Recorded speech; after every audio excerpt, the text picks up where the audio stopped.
The O.J. Simpson trial that took place in 1994 to 1995, which the press called the trial of the century, right? Uh, do you believe it would have received a percentage of the media attention it received if the victim was a black woman? If the victim was a black woman in the O.J. Simpson trial, I don't think we would have seen 1/10 of the attention that it received. It would have been a black man who happened to be a celebrity killing a black woman or being tried for killing a black woman. Because we accept the court system in America and its conclusions as being the validation of whether you did something or didn't do something. In this case, no one accepted the court system. All of a sudden, the court system had no value because in this case, it vindicated a black man who was being tried for killing a white man and a white woman. And in the history of America, you rarely see, celebrity or not, a black individual walk free out of the court system for killing a white man, especially a white woman, but particularly a white man and woman. And so it doesn't matter to the society because of its racism and its history of anti-African racism whether Simpson was innocent or not. The thing was, he was in proximity of the killing and had probable motive, and so the society decided, the white society, that he was guilty. And when the court didn't prove him guilty, there was something wrong with the court system. There was something wrong with the prosecution's office, who put on the best trial anyone could put on, even though Simpson's lawyer were extraordinary lawyers. I don't believe until this day that he was guilty.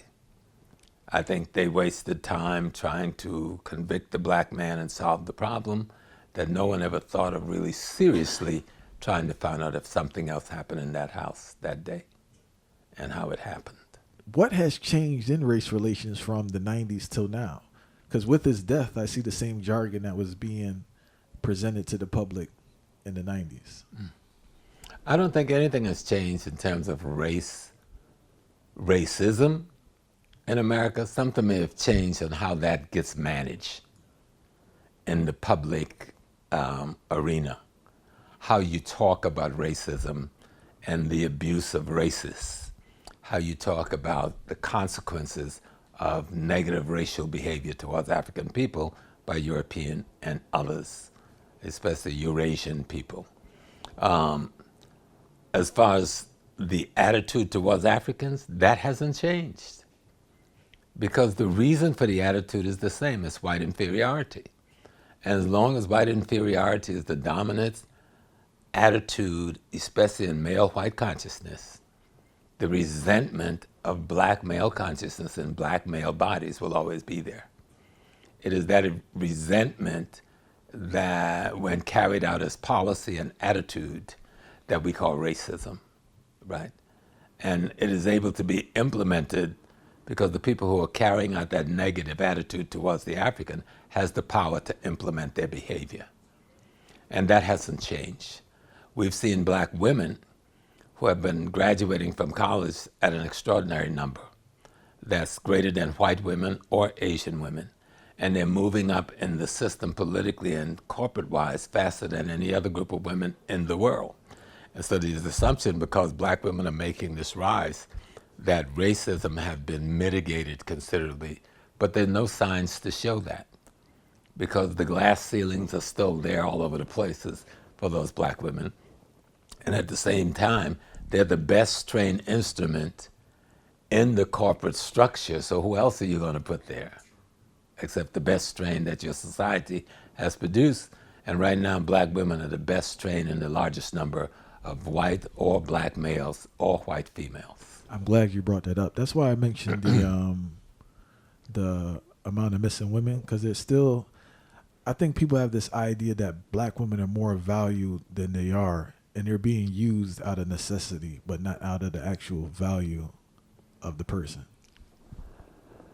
Black women are still, to white society, the negative stereotype that they've used with the N-word to describe ourselves. Their value is as a tool. not as a person. Okay? They're some of the best trained tools in America. Maybe people won't like the way I use that term tool, but we got to deal with fundamental reality. All of us are tools.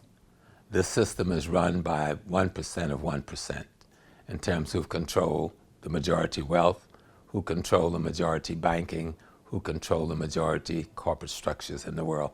1% of 1%. The rest of us are nothing but tools. Okay?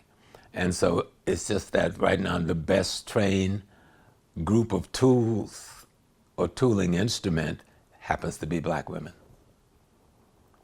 And I don't think that these black women are under any illusions once they move into the structure about who they are.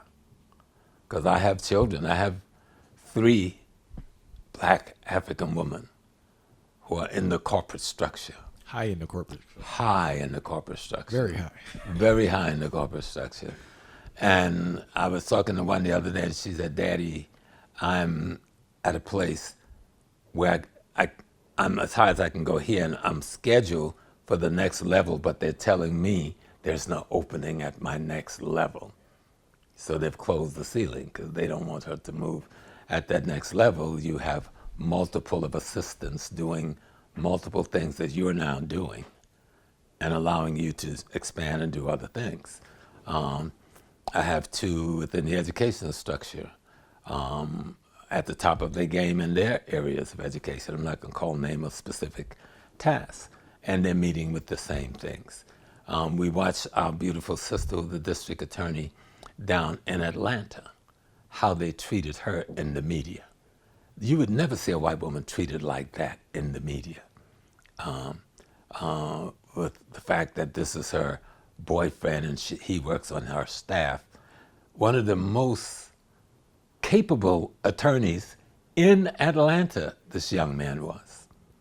But they wanted to destroy that black woman who had the skills, the organizational tools to organize the kind of team that can bring a corrupt former president on trial for interfering in the election process, and to dare to do it. And then you had the same thing. Have you seen how the media have treated the Attorney General here in New York, who happens to be a black woman, at the top of her game? All right? Her cases that she's brought are all extraordinary, but the media treat her like she's just, I don't want to say Aunt Jemima, because Aunt Jemima is a very positive figure, fortunately. Most people got angry and wanted her name taken off of the syrup bottle, right? But it was originally put on there as a tribute to her skills, not as a demeaning thing. Because just as we see the black women today being one of the most valued and trained instrument in the society, in the 1700s and 1800s, she also was that. You know, when the black woman was in the kitchen, she was called a cook. When the white woman was in the kitchen, she was a culinary scientist. Yeah, the black woman was at the top of her culinary game. Most of the cuisines in America that make up the American cuisine comes from the African women, who were the chefs in most of the homes of the millionaires and billionaires in America for much of the centuries when the wealth in America was being garnered. In most of the restaurants, the great restaurants of New York, San Francisco, Chicago, the primary cuisines of those communities were created by black women. Yet history don't reflect that. In terms of, they'll say, oh, they were in the kitchen. No, they ran the kitchen. The kitchen is the primary aspect of any restaurant.